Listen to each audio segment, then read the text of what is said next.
Good Friday afternoon to you, 4 o'clock time for Sports for CLE. Thanks for joining us. Hope your weekend is off to a great start. Only a couple of weeks left before training camp starts for the Browns. They'll then go to West Virginia, Greenbrier, get ready for the Hall of Fame game. So what are the players doing? We showed you a little bit of this yesterday. Deshaun Watson, some of his new receivers, not taking time off. They are getting after it, working on the timing. This is from the University of Miami's indoor facility.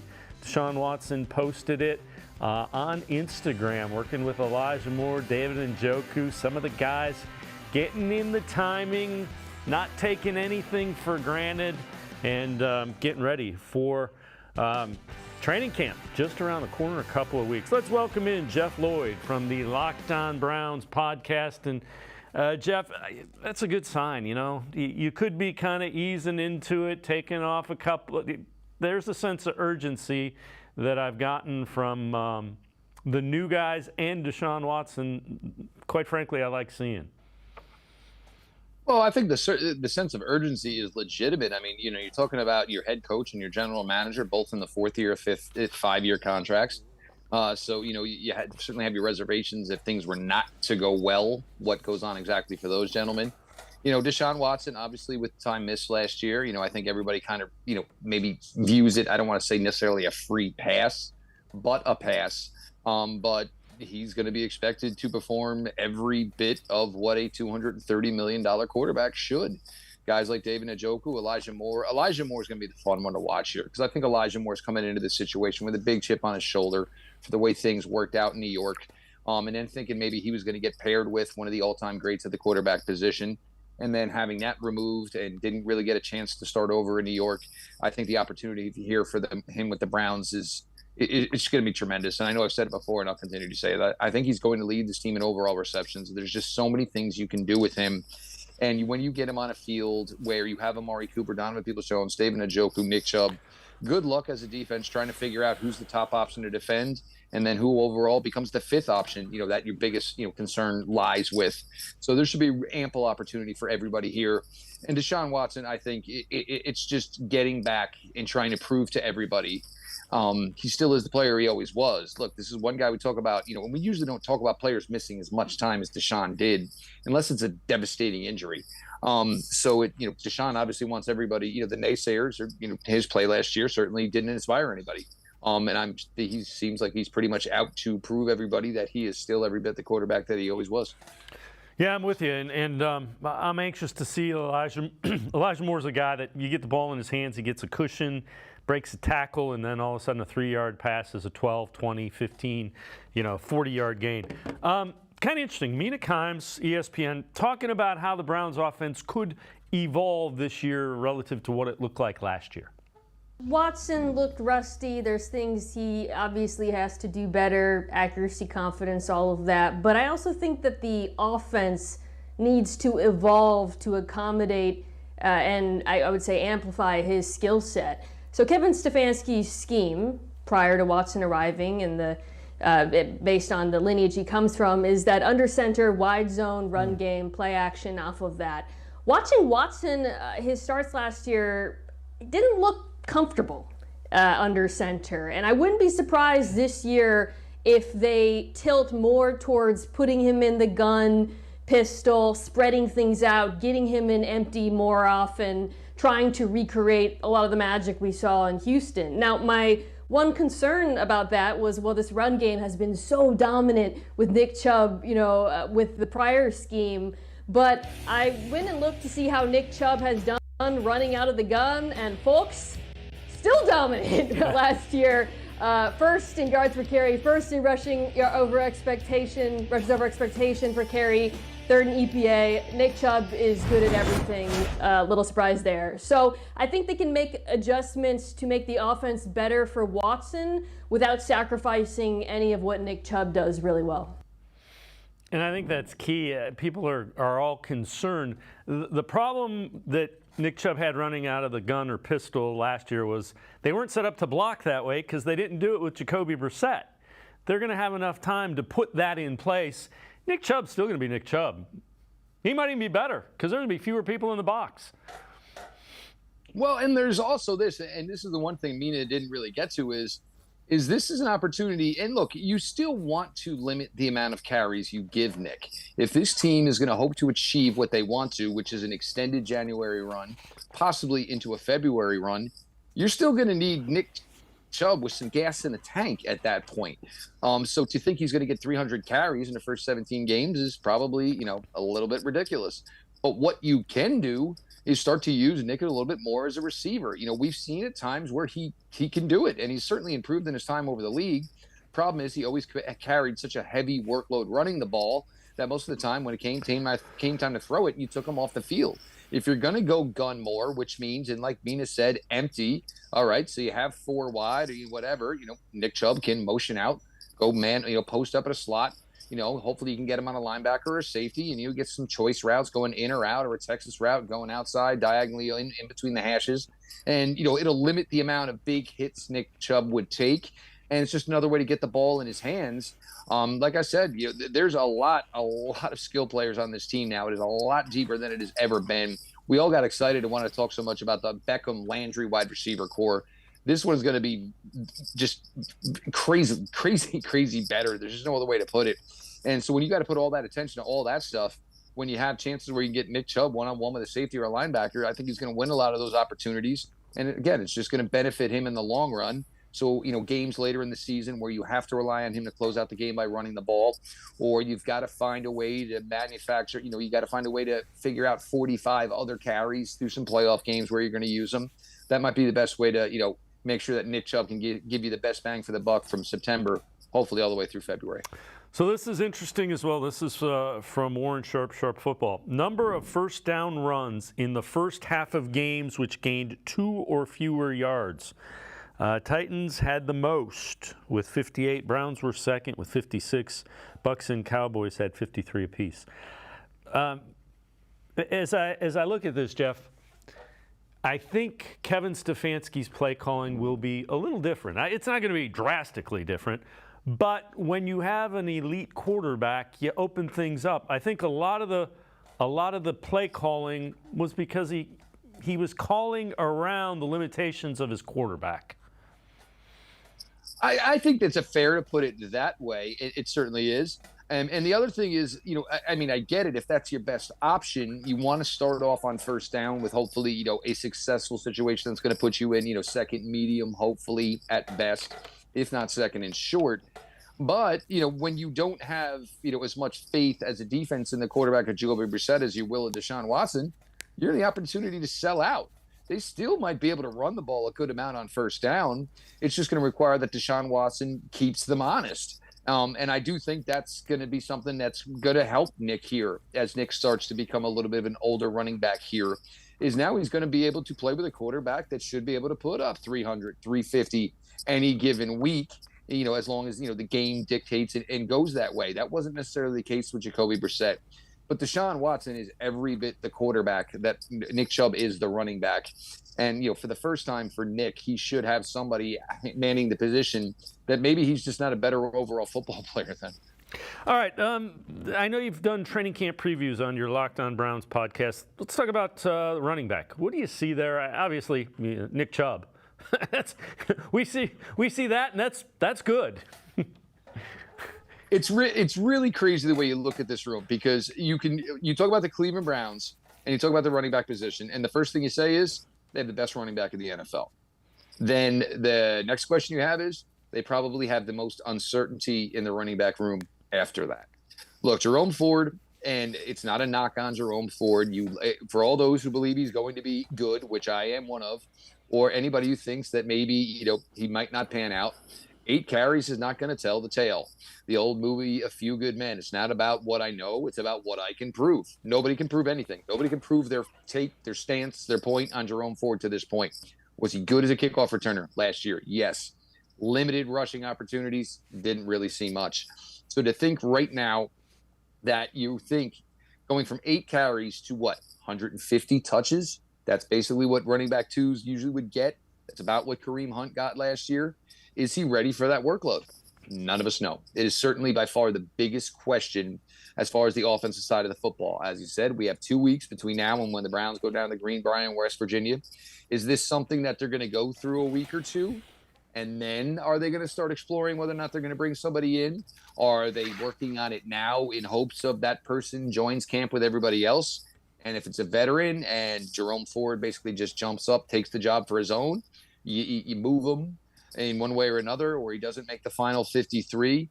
But it's certainly by far the biggest question for the Browns on the offensive side of the ball is whether or not Jerome Ford is ready to take on that role.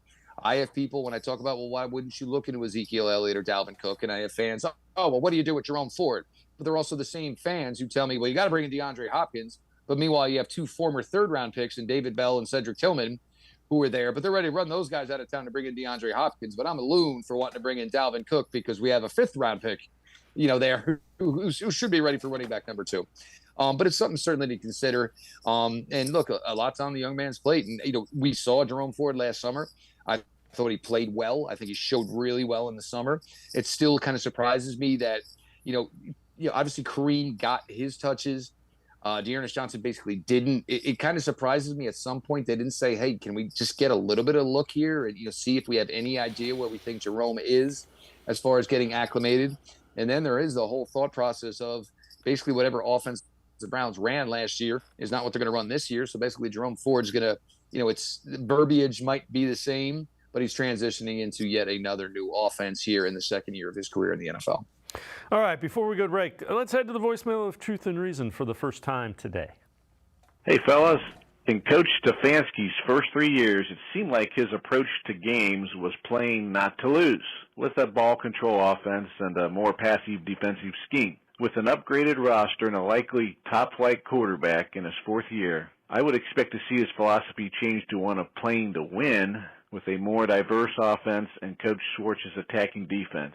In other words, playing to our strengths and attacking the other team's weaknesses, with the Browns setting a tone early in games. And can we be successful with this more aggressive style play? I sure want to see this team show some swag out there and dominate. Go Browns!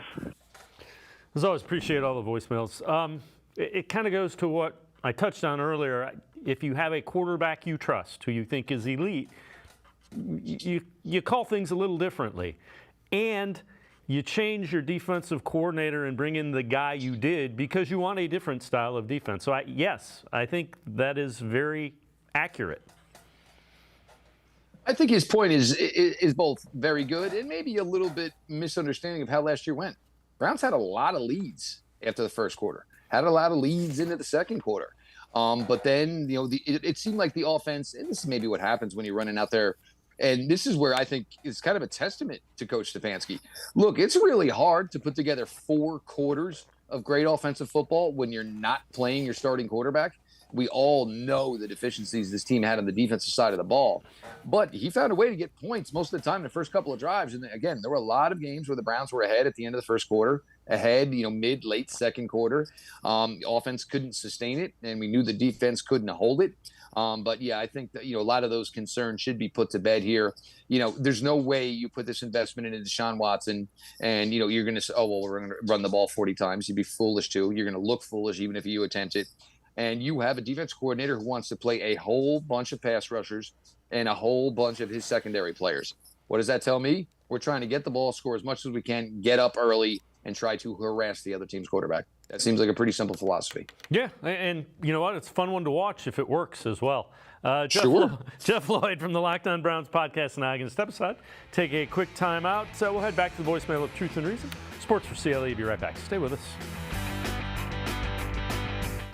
The Ohio Lottery Partners in Education program recognizes role model students and teachers from across Ohio. Nominations can now be done completely online. To nominate a deserving teacher or student, go to ohiolottery.com. In the About section, find Partners in Education. There you will find links to the nomination forms. Students kindergarten through 12th grade can be academic all-stars. Teachers can be honored as a Teacher of the Month. The Ohio Lottery Partners in Education, where stars shine.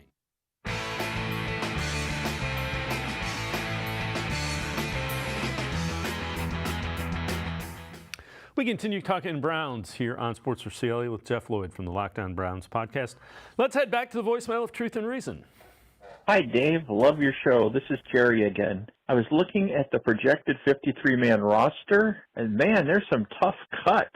How many of those tough cuts do you think who are they going to be? And how many of them do you think will be on somebody else's roster next year? Thank you very much.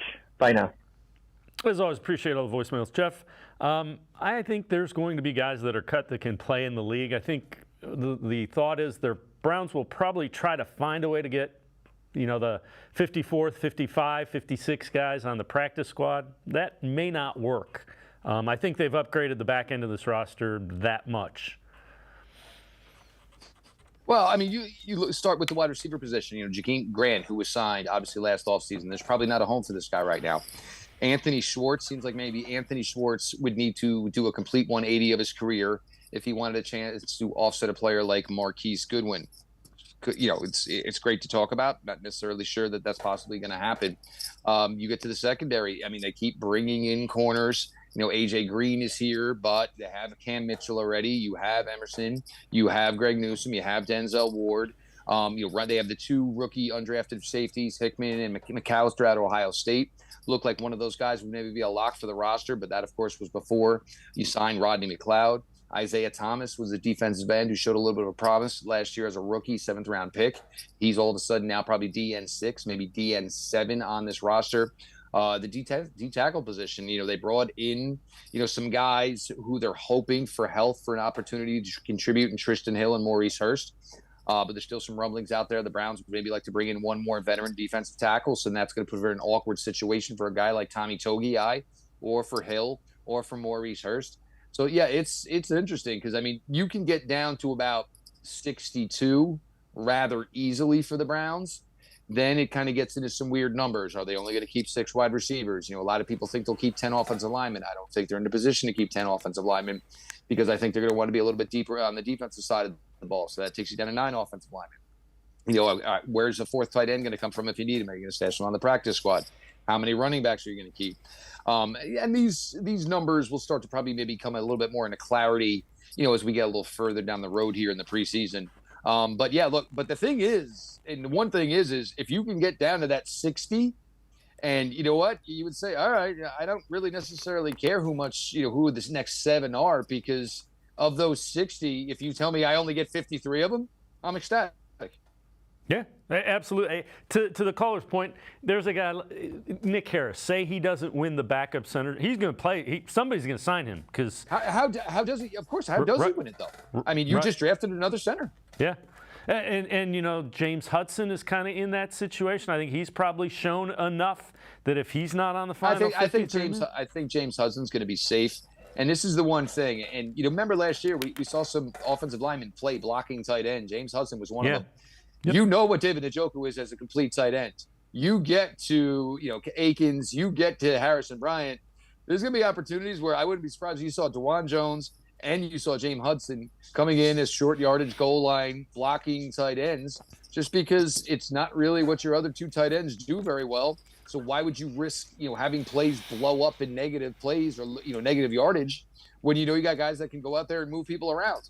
Again, it's not going to be something the Browns do a lot because they're not going to play a lot of tight sets, but you're going to have to when you need to, and you're obviously going to find a way to put the best 11 personnel on the field to do so. Yeah, but to, I guess the point I'm getting at, Dunn or Forbes or whoever is that 9th or 10th guy that doesn't matter, he can play in the league, and you couldn't always say that here. So to the caller, but Jakeem Grant. Yeah. Somebody's going to roll a dice on Jakeem Grant as a utility player and offensive return man.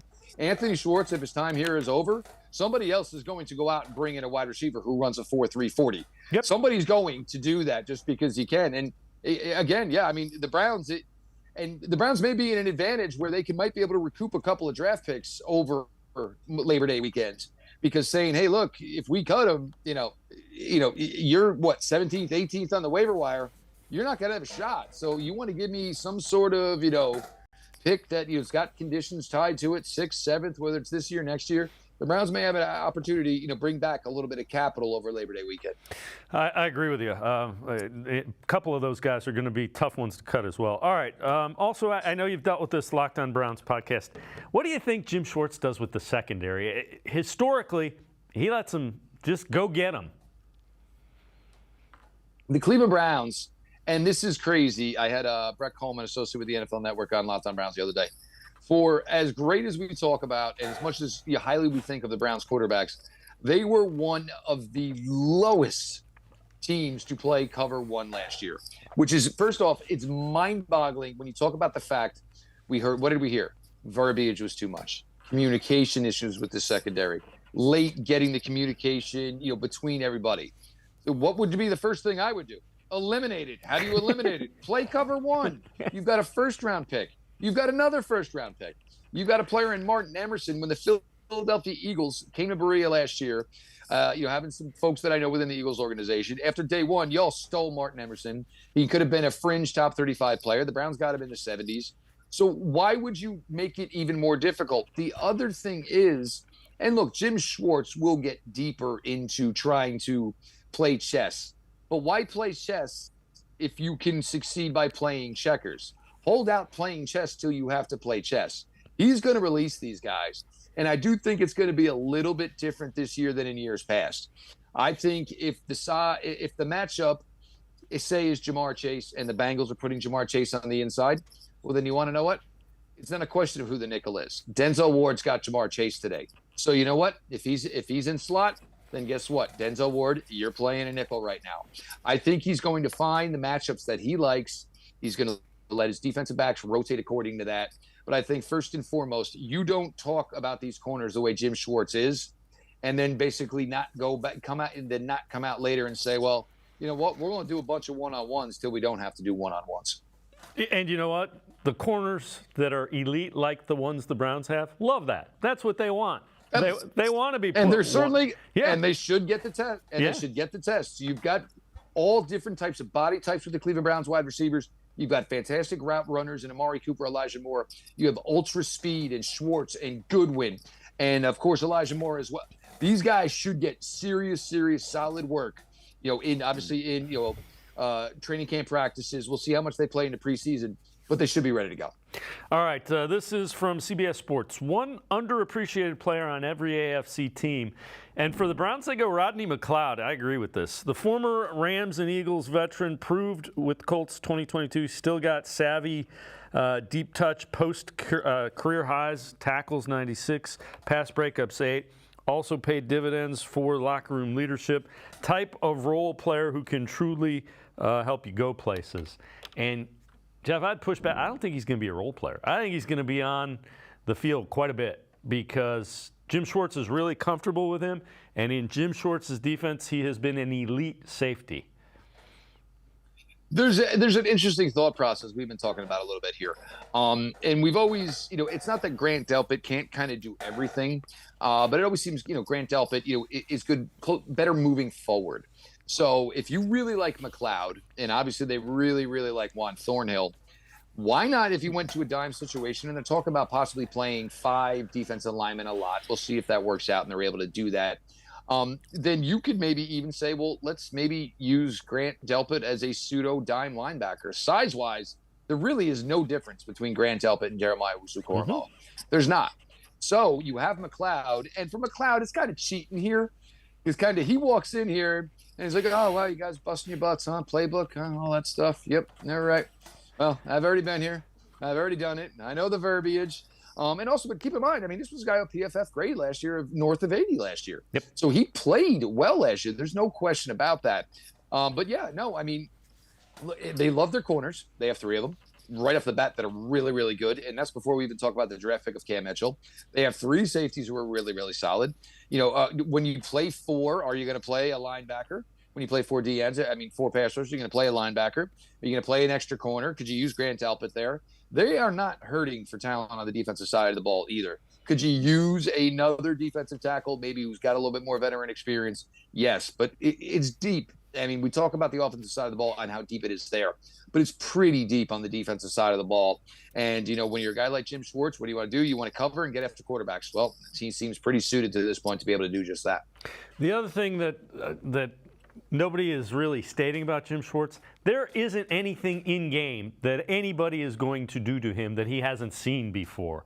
So I think the in-game adjustments that are going to be made, they're going to be a significant upgrade from what we had a year ago. And I'm not trying to take a shot at Joe Woods, even if it sounds like I am. Well, all right. Okay. Let's go back to the second Bengal game and what happened 5 days after on Friday. Defensive back coach Todd Graham tries to tell everybody that after Tyler Boyd and T. Higgins left the game, it got harder to defend the Bengals passing game. It got harder. And even if you thought this or remotely thought this, how would you ever say this to anyone? And that just tells you right there is, well, what were you all? I mean, for me, it becomes really simple.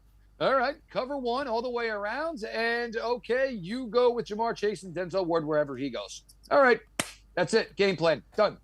Yeah, I just which means you weren't really trying to either A, change things, or you were so stuck on what you thought was going to work that you were too proud, or did you just realize by that point you knew your goose was cooked and you just did what you did?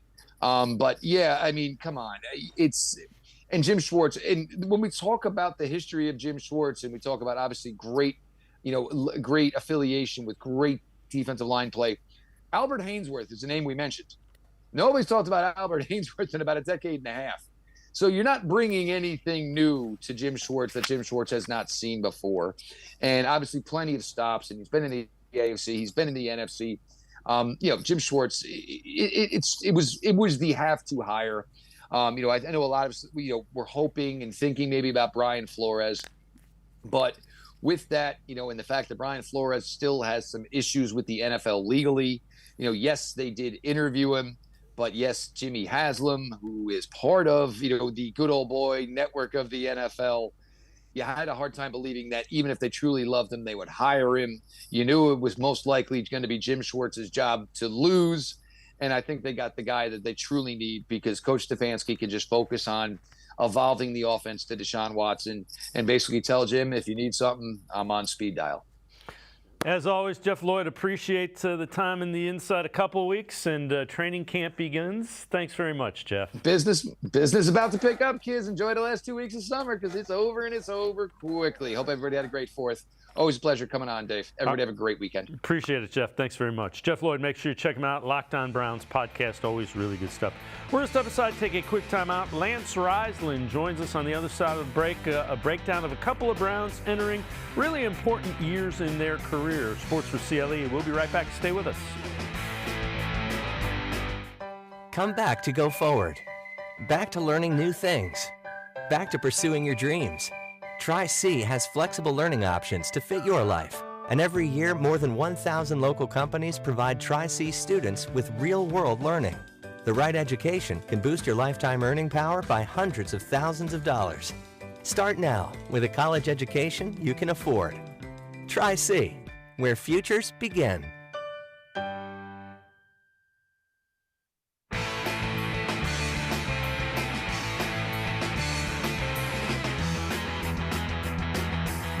We continue talking Browns on Sports4CLE. Time for our film breakdown and video analysis. Whenever we do that, we welcome in Lance Reisland from the Plain Dealer as well as cleveland.com. Lance, a couple of younger guys with the Browns, Jedrick Wills, JOK, needing good years for different reasons, though. Yeah, if you look at, when we watch the film, you try to break down all the positions. You try to break down what the Browns needed to address in the offseason. I thought they did a great job of addressing all their holes. So I think they admitted that they made some mistakes maybe in the past. I think the players that they got drafted. There's two different cases here. Jedrick Wills has got to, kind of reach the potential that people think he can get to. They picked up his option. He's got a couple years now to kind of get to where people think he can get to. When you watch him on film, he does so many good things, but at times it looks like he's almost not interested. Sometimes his body language is not good. But if you see why the Browns, when you watch him on film, you can see why the Browns are so high on him, because he has all the skills, he has all the talent. For me, I just think he needs to become more consistent. There's so many highs and lows with him when you watch film. He's just got to get consistent. Whereas JOK, I think JOK has been in not a bad scheme for the scheme, but a bad scheme for him. He's been in a scheme where he's got to read a little bit. There's so many cuts where he's waiting to see what happens, and he's too little, so he gets kind of engulfed by those big linemen. And then there's times where he gets to run around and you see his strength. So for me, I think scheme-wise, this is his time to shine. If he's going to shine, Schwartz is going to put him in a position to shine. So these guys have a little bit different reasons to have big years, but both of them need to have big years if the Browns are going to be successful. All right, let's take a look at some video. First is going to be Jedrick Wills. And this is something that is good. Tell us what you see here when you study this play of Jedrick Wills. Well, you're going to see him here at the left tackle, number 71. He does a great job of angle dropping here. At times he drops too flat. He almost jump sets too much. So here he does a great job. He has great feet. Other thing he does really, really well is he has independent hands. So you're going to see his left hand get on the guy first. And when he gets his hands on first, he's usually pretty good. He's got to continue. Once again, it's technique. It's the ability to, every single time, the drop has to be the same. The technique has to be the same. You have to break down film. You got to see what the other rusher does. But here, this is a great job. It's a great drop. He stays in front. He uses independent hands. He gets his left hand out first, and then he anchors with the right hand, kind of clubs that right hand in there, and he gets great protection. This is a high. You see lots of these in the game, and then you also see lots of lows where he doesn't do it really well. But this is an example of what he can do when he's focused. And again, in fairness to Jedrick Wills, not to make excuses, had a lower leg injury for one of the seasons, and offensive line is not a position where you want to have to play with any type of lower extremity injury. All right, you mentioned some things that need work. This next clip, what do you see, and what concerns you here? Well, first, the drop is a little bit, so he doesn't get much of a drop. He doesn't kick step very well, and he's got an extreme edge rusher who's in a wide 5 here. So he's in a wide 5, so he's got to really do a good job of cutting off this angle. The thing that's concerning is that he doesn't get his hands on first. The defensive lineman, if you'll see, kind of clubs his hands across and then just turns the corner. And what you want to see from Jed here is that you want to see when that guy turns the corner, you want to see him fighting his tail off to get that guy around the corner so that whoever the quarterback is can step up. And with Deshaun Watson, you're going to get tons of these plays that are going to be lengthened or going to be improvised by Deshaun Watson. So he's going to have to continue, whether he gets beat or not, to continue to fight and try to stay with his man as best he can. Here, he gets beat. The defensive end does a great job of clubbing his hands away, but then he's got to fight. And this is kind of the inconsistency you see with in terms of what his effort sometimes looks like on film and what it looks like to people on film. This is the guy makes a good move. He's just got to fight a little bit more after he gets beat. Yeah, and as you touched on there with Deshaun Watson, you have to block. You have to keep blocking because he's going to extend plays longer than most. All right, JOK, and I'm with you. I think he was asked to do some things that weren't necessarily his strengths. So what you're going to get now is you get these 4 linebackers that they're going to have in there. What I mean, there's going to be 2 linebackers generally in the box, and then you're going to get probably Delpit on one side and JOK on the side. But all 4 of those guys are going to be interchangeable. If you watch the 2017 Eagles film with McLeod and Jenkins and a bunch of other guys they're interchangeable parts. They're football players. And I keep saying that with Jim Schwartz defense, they're football players. But what you're going to get now is you're going to get those guys down in the box. You're either going to get them off the edge, you're going to get him in B gap. Regardless of where he is, he's going to be in space. And those defensive linemen are going to get upfield and penetrate and recreate the line of scrimmage, which is going to allow these guys to basically cover kicks like a special teamer and just find the football. It's that old adage, find the ball, get the ball, and that's what they're going to do. It's going to be very instinctual, and they're going to be able to run. And there's few guys in the league who are as instinctual as JOK. So I think this scheme fits him very well, and I think that's what's been lacking, not his effort, but his scheme. Yeah, and it makes sense. You don't want an undersized guy to have to read and react. You want him to play downhill. That's the word we keep hearing from Jim Schwartz. All right, this is tell us what you see here in this first clip from JOK. Well, so you're going to see the right guard. Right guard can't get to him. So just by simply, you're going to get more of this extra. So he sees the outside zone and he just goes. And if you see him, he's in the middle of the field here. He's at number 28. He's the Mike backer over top. And that right guard has no chance of getting to him. The center, the right guard, whoever it may be, they have no chance of getting to him. I think it might be the center. They have no chance of getting to him because of his speed. This allows him to run. So if those defensive linemen can keep on their guys, it allows him to run free. Now, in some defenses, it's a two gap where you occupy. In a Schwartz defense, it's by penetrating. So by penetrating and getting upfield, these linemen can't get to the next level. They're either knocked off by the penetrator or they have to stay on their double because there's no movement. So here he just gets to dip his shoulder and run up the football. And when he arrives at the football, he usually arrives pretty angry. So he's great in space, and I think this is an example of what he's going to do this fall. Yeah, and to your point there, that's almost a block in the back. That's almost a penalty trying to block him. All right, next one we're going to take a look at a little bit on the edge. Let's take us through what you see in this play. Well, you see him. He's going to come off the edge. He's on the top of the screen. He's going to bend down in. What he has great change of direction. He has great short area quickness. He has great burst. He's explosive. He's what I call skinny through the hole. So he doesn't give much body surface for an offensive lineman or a tight end or a back to block him. He's a great tackler, even though he missed some tackles in space. If you go back and watch his Notre Dame film, and when he's not getting blocked all the time, he's usually a pretty good tackler, and I think he's going to get back to that. But again, when he's able to run free, so he's able to they kind of leave him unblocked here, and he's able to run free. And if he's able to do that, he's pretty dynamic. His ability to bend, find the ball, and make tackles. And again, when he gets there, he needs to start causing all these guys need to start causing turnovers, tips, start creating turnovers, make short fields for the offense. JOK is a guy who can do this. But again, in the Schwartz defense, he's got to be able to be flexible. He can come off the edge here. So the first snap you saw him at the Mike backer, now you see him coming off the edge. That's going to be the case for Delpit. All these guys, they got to be able to play both multiple positions and tackle and get upfield. And you mentioned the multiple positions. The reason that is going to be important is game to game, they will look for a matchup, and it will be game plan specific, where they can exploit somebody on the offensive side of the football. And once they find it, they're going to keep going back to it. Well, yeah, now you have the personnel to do that as well. So now you just don't have Myles Garrett. Now you got some defensive linemen that can do that. You got Smith, you got Obo, you got Dalvin Thompson. You got some guys who can come off the edge. You got some safeties who can blitz. Delpit's a really good blitzer. JOK is a good blitzer. Walker, Phillips, these guys can all, Taki's a good physical guy. So now they have these guys that can play multiple positions.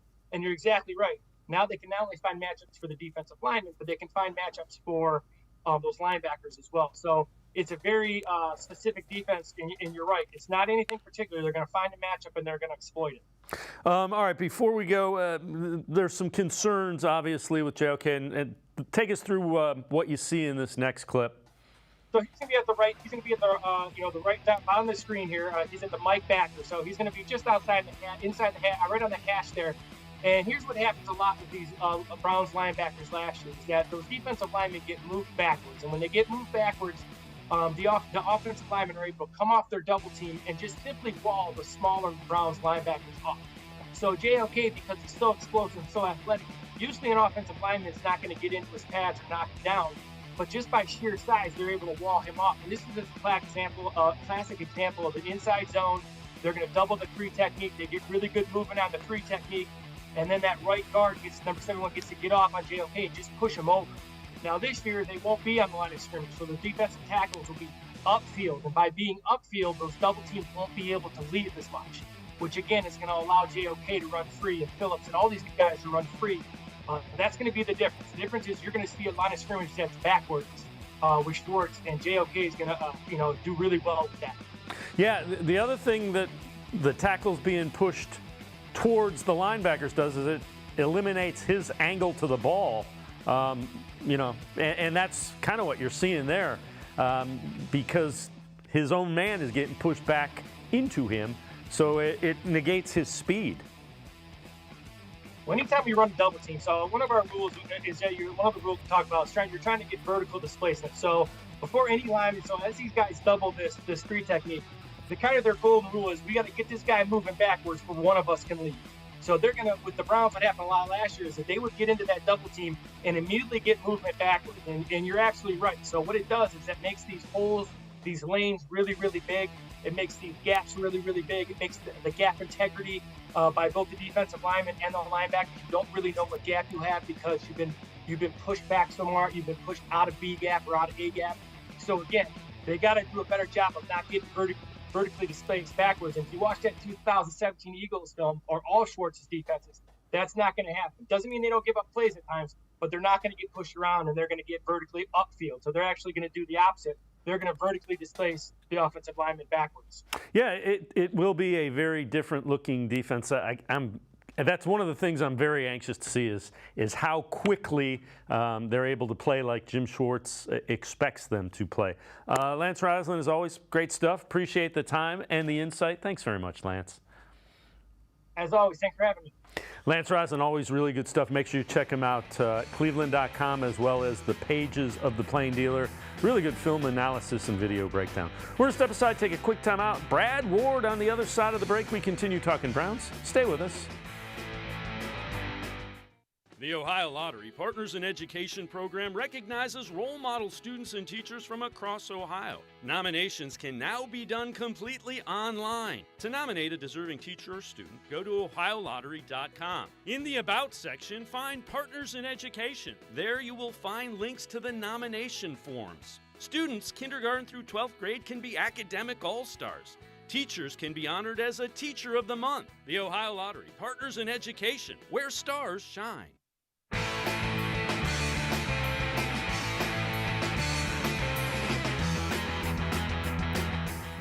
We continue talking Browns on Sports4CLE. Jeremy Fowler, ESPN's national football reporter, on what he thinks will be different with the Browns offense in 2023. This is a very popular topic league-wide when I talk to teams about the fit between Watson and Cleveland. Do they mesh? Well, I asked somebody with the team on this, and I was told that they're going to evolve with each other, Stefanski and Watson, that Stefanski is actually eager to experiment, that he isn't put in just a box of having to play a rigid under center, two tight end set formation, that they will mix it up. They'll get it out of shotgun. They'll get it under center. They can run the quarterback off of either run, play action with all of it. I was told Deshaun Watson actually likes playing under center despite his background of shotgun. It's just he was rusty last year. So he's looked a lot better this offseason. They've been really pleased with where he's at in relation to a year ago. They just said once training camp comes, he needs to start to put all that together, which they expect. With that, let's welcome in Brad Ward from the Orange and Brown Report, as well as the All Eyez on Cleveland podcast. Brad, we keep hearing that, and I believe it. There is a lot at stake for not only Kevin Stefanski, but Deshaun Watson as well. I think they both realize they got to get it right, and they got to get it right together. Yeah, they need to be moving in lockstep in this, right? So this feels like Watson has a lot of say in what they're going to do, and that's how it should be, right? And Stefanski, I think you're going to see, less under center. I think you'll see a lot of shotgun, a lot of gun run, a lot of pistol, a lot of 11 personnel, and a lot of creativity with personnel groupings, and more passing. It's the way of the NFL, and in this AFC, you're going to have to be able to score points sometimes at a high rate. And I think that's what it's interesting. I've always kind of felt that Stefanski has a propensity to want to throw the ball a little bit more. So this is kind of right up his alley, as he kind of even tipped his cap to there, saying he's interested and intrigued in experimenting with this. So I think this is more of kind of what he wants to do at heart. Yeah, I agree. And I think he is a really good offensive coach. Look at the quarterbacks he has had success with. If I'm him, I'm excited to have a guy that can do what Deshaun Watson can do. I know this is from your Ask the Insiders on the Orange and Brown Report, and I found it really interesting. Is Kevin Stefanski not a true head coach? So the rhetoric around this question is kind of like, hey, is he not a true head coach because there was some question as to whether he answered the or hired the his assistants, his coordinators, without help, right? Or he had the final say, because that's how the NFL does things, right? And then so it should be on the head coach. I think 100% he gets credit for the hires, but I don't think that anything should be he should be looked at as any less of a leader or head coach because he collaborated with his front office in making a decision about Schwartz and their special teams coach, Ventrone. So I just don't know I think that's kind of a silly premise, right? I think that collaboration is what you want. So the more of that, the better. And certainly he should get credit for the hires because he has final say. Yeah, the other thing about it is there's a learning curve in any job, especially head coach. He is a really good offensive coach. Let's see what he does game management now with a quarterback that he likes. I think he's calling plays around deficiencies of the quarterbacks his first. Even Baker Mayfield, the year he had a really good year. There were some things you didn't want Baker Mayfield to do. He's had to in the past, right? He's had to kind of guide this offense where he wanted to. He's had to scheme guys wide open and kind of, lead Baker to what's going to be there. Same thing with Jacoby, right? And Jacoby played really well, but a lot of that should be given to Stefanski because he put him in good positions to be efficient as a passer. His best, performance so far of his career, right? So he should be given credit for that stuff. And, it's interesting when you talk about a head coach and offensive, defensive guys that are getting jobs. I think I've mentioned this before, but I think it's so key in the NFL that you have an offensive head coach or your coordinator as your head coach. It doesn't have to be your coordinator necessarily or your play caller, but your offensive mind as your head coach. Otherwise, it's really hard to keep continuity on the offensive side of the ball because anytime your OC has success, if you have a defensive head coach or, like the Ravens do kind of a CEO head coach, which can work, right? But you're going to get your OC poached by other teams, right? They're going to come take the guy as soon as he figures it out, and you have a good offense, and you're going to have to, fill in behind. The teams that have an OC, like the Chiefs or their offensive mind as their head coach, Andy Reid, they never have to worry about somebody coming along and poaching their play caller or their guy that's running the offense. So I think that's the best way to do it in the NFL. Yeah, I agree. We've seen how important quarterback position is, and I agree with you wholeheartedly. I know this is again from that Ask the Insiders. Who do you think the number 2 wide receiver is on the Browns? Is it Moore? Is it Donovan Peoples-Jones? I think it's up in the air. I personally think it'll be Moore. I think that his ability to get open, create space, create separation between him and the defender will make him a fast favorite for Watson. I really do. Donovan Peoples-Jones is an excellent receiver. I like him a ton. But there's a narrative there, right? Like where, hey, they drafted Cedric Tillman. Are they trying to not give him an extension? So there's some question to that. Is he his potential replacement? Goodwin's here. He's going to take some production away from both guys on the deep balls. Njoku could have a bigger year. So where the production goes in this offense is very much kind of up in the air, and there's a lot of outcomes that way. But I do think that Moore puts up more yards and touchdowns than Peoples-Jones this year. It's probably not a real popular opinion, but that's kind of what I feel. No, I agree with you. Moore's going to he's going to have a cushion because of his speed. He's going to get easy yards because it's like, he's open, 4 yards. He turns it into 10. He turns it into 12. He breaks 2 tackles, and it's a touchdown. So I see where you're going with that, and I tend to agree with you. All right. Mima Kimes tweeted this out. Mentioned on NFL Live today, I think Cleveland should shift to more gun pistol with Watson next year. Was curious to see what Nick Chubb's production looked like from those formations. And he was first in yards per carry, first in yards rushing over expectation per carry, third in EPA per play. And again, that is all out of gun or the pistol. And people made a big deal that, that it wasn't seamless when they did it last year, but that's because they had to change the blocking scheme mid-year. That's not easy to get 5 guys to do. And even this, Jake Burns has done a lot of work on this, and I've talked to him a lot about this. So, even this, this number is a little bit misleading, right?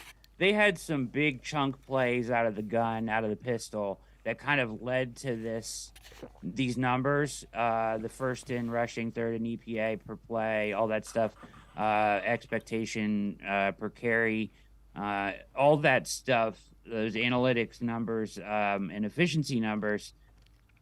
were kind of skewed by these chunk plays out of the gun. They weren't, it tells us they were effective, but they really weren't that effective on a play-to-play basis in the gun run, right? So they've kind of worked into it, and they needed to get more diverse with what they're doing in the gun run because they kind of did it on the fly, right? And changing that mid-season is difficult. I think what you're going to see is this offseason, that shotgun or pistol run game will be much more diverse in the blocking schemes that they're going to use. Everything that they were using before, but now kind of catered to the shotgun or the pistol. And I think they'll be much better at it. Even though the numbers tell us they were really good, I think it'll actually look more efficient this year as they've had time to prepare for it better. Yeah, I agree. And again, that's another thing I'm really anxious to see how they run with Deshaun Watson and Nick Chubb for an entire season. Take a look at this tweet from Dan Orlovsky. Found this one interesting. If the defense can play to his talent, the Browns could throw a whole wrench into the AFC. Best supporting cast of talent, top to bottom, Watson has ever had. Comes back athletically. He should have a big season. And Brad, there's no reason to think he can't come back athletically. He should be entering the prime of his career. Yeah, athleticism shouldn't be the issue at all here. So, and isn't an issue from everything that we've seen. So, be quiet, Dan, right? Keep that, we want to keep that on the low around here, right? So keep those expectations down because I feel the same way, right? And, they very much could throw a huge wrench in the AFC if they get this figured out because the talent is all there. I mean, it's all there. The excuses are eliminated. All the talent's there. The coaching's there. You just got to put it together now. Yep, got to go out and do it on the field. Brad Ward and I are going to step aside, take a quick time out of the break. Back to the voicemail of Truth and Reason. We'll talk a little bit more about the defense. Sports4CLE will be right back. Stay with us. Come back to go forward. Back to learning new things. Back to pursuing your dreams. Tri-C has flexible learning options to fit your life. And every year, more than 1,000 local companies provide Tri-C students with real-world learning. The right education can boost your lifetime earning power by hundreds of thousands of dollars. Start now with a college education you can afford. Tri-C, where futures begin.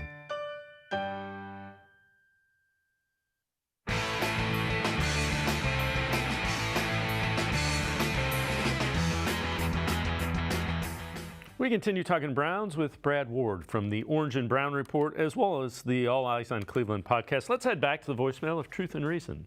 How y'all doing? This is the Cardiac Kid calling again. I got some bold predictions for the upcoming year. I think Miles going to win his first Defensive Player of the Year.